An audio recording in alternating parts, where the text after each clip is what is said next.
विभागीय निबंधकाने जी एक पार्टी म्हणून आणि सत्तेचा दबाव तंत्र आणि सूट भावनेतून दिलेला निर्णय, त्याला शेतकरी मजूर दिव्यांग बांधवाच्या आशीर्वादानं न्यायदेवतेनं आमच्यासोबत न्याय केला, त्यांना मानाचा मुजरा अर्पण करतो.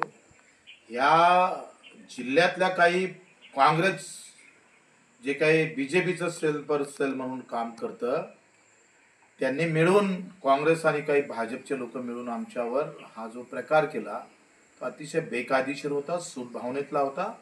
आंदोलन करूच नये अशा भावनेतून दिलेला निर्णय आज न्यायदेवतेनं हाणून पाडलेला आहे.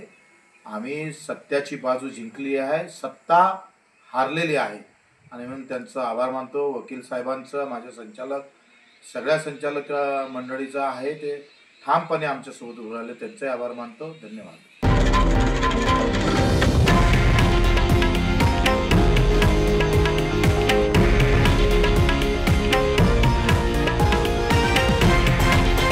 हे आहे देशातील नंबर 1 न्यूज नेटवर्क आणि आपण पाहत आहात TV9 मराठी, एकमेव.